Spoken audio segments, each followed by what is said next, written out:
അലൈക്കും. എല്ലാവർക്കും ഹാജറാസ് കിച്ചണിലേക്ക് സ്വാഗതം. അപ്പം ഞാനിന്ന് ഉണ്ടാക്കുന്നത് ഒരു കിഡ്നി ബീൻസിൻ്റെ കറിയാണ്. ഇത് നന്നായിട്ട് വെള്ളത്തിലിട്ട് വെക്കണം. ഒരു 4-5 മണിക്കൂർ പൊതിരണം. അപ്പോൾ നമുക്ക് ഒരു പാത്രത്തിലേക്ക് ഇട്ടിട്ട് ഇത് വെള്ളത്തിലിട്ട് വെക്കാം. രാത്രി ഇട്ടിട്ട് രാവിലെ കറി വെച്ചാലും നല്ല ഉണ്ടാവും. നല്ലോണം പൊതിരണം. നല്ല വേവുണ്ട് ഇതിന്. അപ്പോൾ നമ്മൾ നല്ലോണം വെള്ളം ഒഴിച്ചിട്ട് പൊതിരാൻ വേണ്ടിയിട്ട് വെക്കാം.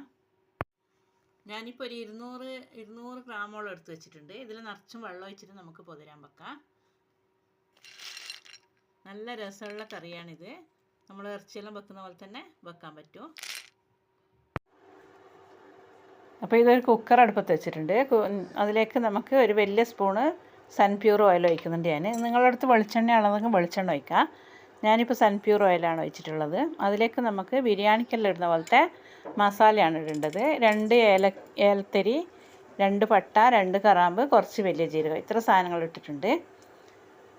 ഇനി നമുക്ക് 2 വലിയ സവോള കട്ട് ചെയ്ത് വെച്ചിട്ടുണ്ട്. അതും കൂടി ഇതിലേക്ക് ചേർത്ത് കൊടുക്കുക. ഈ എണ്ണയും ബിരിയാണി മസാലയെല്ലാം ഇട്ടിട്ടുണ്ടല്ലോ, അപ്പോൾ അതിലേക്ക് ചേർത്ത് കൊടുക്കുക. ഒന്ന് വഴന്ന് വരുമ്പോൾ നമുക്ക് പച്ചമുളകും ചെറിയ രീതിയിലൊന്ന് റോസ്റ്റായാൽ മതി, വലിയ റോസ്റ്റൊന്നും ആണ്ട.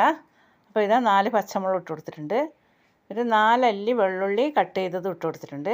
നിങ്ങളുടെ അടുത്ത് ഇഞ്ചി ഉണ്ടെങ്കിൽ കട്ട് ചെയ്തിട്ട് ഇട്ട് കൊടുത്താൽ മതി. ഞാൻ ഇഞ്ചി പേസ്റ്റാണ് ഇടുന്നത്. അപ്പോൾ ഒരു ചെറിയ സ്പൂണ്, 1 ടീസ്പൂണ് ഇഞ്ചി ഇട്ട് കൊടുത്താൽ മതി, പേസ്റ്റ്. കട്ട് ചെയ്തിട്ട് ഇട്ട് കൊടുക്കുകയാണെങ്കിൽ നിങ്ങളുടെ അടുത്ത് ഇഞ്ചി ഉണ്ടെങ്കിൽ അങ്ങനെ കട്ട് ചെയ്തിട്ട് ഇട്ട് കൊടുക്കാം. അപ്പോൾ ഇതൊന്ന് റോസ്റ്റായിട്ട് വരട്ടെ. ചെറിയ രീതിയിലൊന്ന് റോസ്റ്റായി കഴിഞ്ഞാൽ നമുക്കിതിൽ മസാലപ്പൊടികളെല്ലാം ചേർക്കണം. ഇതിപ്പോൾ റെഡി ആയിട്ടുണ്ട്. ഇനി ഇതിലേക്ക് നമ്മൾ ഫ്ലെയിം ചെറുങ്ങനെ വെച്ചിട്ട് നമുക്കിതിലേക്ക് മഞ്ഞൾപ്പൊടിയും മുളക് പൊടിയെല്ലാം ചേർത്ത് കൊടുക്കാം. അപ്പോൾ ആദ്യം തന്നെ ഞാൻ 1/2 ടീസ്പൂണ് മഞ്ഞൾപ്പൊടിയാണ് ചേർക്കുന്നത്. തീ നന്നായി കുറച്ച് വെക്കണം പൊടികളെല്ലാം ചേർക്കുന്ന സമയത്ത്. പിന്നെ ഒരു സ്പൂണ്, 1 ടീസ്പൂൺ തന്നെ ഞാൻ ഇടുന്നുള്ളൂ മുളക്. കാശ്മീർ ചില്ലി പൗഡറാണ് ഇട്ടിട്ടുള്ളത്. 4 പച്ചമുളക് ഇട്ടിട്ടുണ്ടല്ലോ. പിന്നെ 1/4 ടീസ്പൂണ് കുരുമുളക് പൊടി ഇട്ടിട്ടുണ്ട്. ഒരു വലിയ സ്പൂണിൽ ഞാൻ മല്ലിപ്പൊടി ഇട്ടിട്ടുണ്ട്. ഇപ്പോൾ 200 ഗ്രാമിന് എത്ര വേണമെന്ന് നിങ്ങൾക്ക് ഒരുമാതിരി മനസ്സിലാവുമെങ്കിൽ നിങ്ങൾ അത്ര ഇടാം. ആദ്യമായിട്ട് കുക്ക് ചെയ്യുന്ന ആളെങ്കിൽ ഈ അളവിലെല്ലാം ഇട്ടാൽ മതി. ഇനി 2 വലിയ തക്കാളിയാണ് കട്ട് ചെയ്ത് വെച്ചിട്ടുള്ളത്. തക്കാളി വേണമെങ്കിൽ നിങ്ങൾക്ക് മിക്സിയിൽ അരച്ചിട്ട് ജ്യൂസ് പോലെ അത് ചേർക്കാൻ പറ്റും.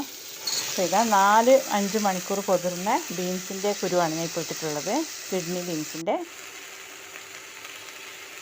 അപ്പോൾ ഇതാ അതിലേക്ക് ആവശ്യത്തിന് ഉപ്പും ചേർത്തിട്ട് ഒരു 1/2 ലിറ്ററോളം വെള്ളം ഒഴിച്ചിട്ട് നമുക്ക് 1/2 ലിറ്റർ വെള്ളം ഒഴിക്കാം.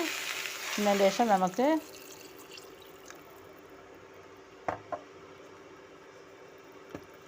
കറിവേപ്പില മറന്നു പോയിട്ടുണ്ട്, അതും കൂടി ഇട്ട് കൊടുക്കാം. ഒരു 1/4 ടീസ്പൂണോളം ഗരം മസാല ഇട്ട് കൊടുക്കുക. എന്നിട്ട് കുക്കർ അടച്ച് നന്നായിട്ട് ഒരു 5 വിസിലാകുന്നവരെ വേവിക്കണം. ഇപ്പോൾ പുതിയ കുക്കറാണെങ്കിൽ 2-3 വിസിലെല്ലാം വേവും. പഴയ കുക്കറിലാണെങ്കിൽ 4-5 വിസിൽ ആണ്ടി വരും. എന്തായാലും ഒരു 4 വിസിലാകട്ടെ.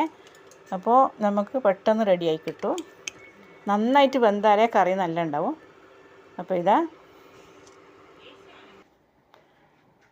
കറി റെഡി ആയിട്ടുണ്ട്. നല്ല തിക്കായിട്ടുള്ള കറി റെഡി ആയിട്ടുണ്ട്. അപ്പോൾ ഇത് ചപ്പാത്തിൻ്റെ കൂടെയും ചോറിൻ്റെ കൂടെയും എല്ലാത്തിൻ്റെ കൂടെയും നല്ല ടേസ്റ്റാണ്. നല്ല മട്ടൻ വെച്ച പോലത്തെ ടേസ്റ്റാണ് ഇത്. അതുകൊണ്ട് നിങ്ങളും ട്രൈ ചെയ്ത് നോക്കുക. അപ്പോൾ ഇൻഷാ അള്ളാ എല്ലാവരും കണ്ടുകൊണ്ടിരിക്കുമ്പോൾ ഇഷ്ടപ്പെട്ടാൽ ലൈക്ക് ചെയ്യുക, ഷെയർ ചെയ്യുക, കമൻറ്റ് ചെയ്യുക. ഇൻഷാ അള്ളാ നല്ല വീഡിയോ ആയിട്ട് വരുന്നവരെ എല്ലാവർക്കും അസ്സലാമു അലൈക്കും.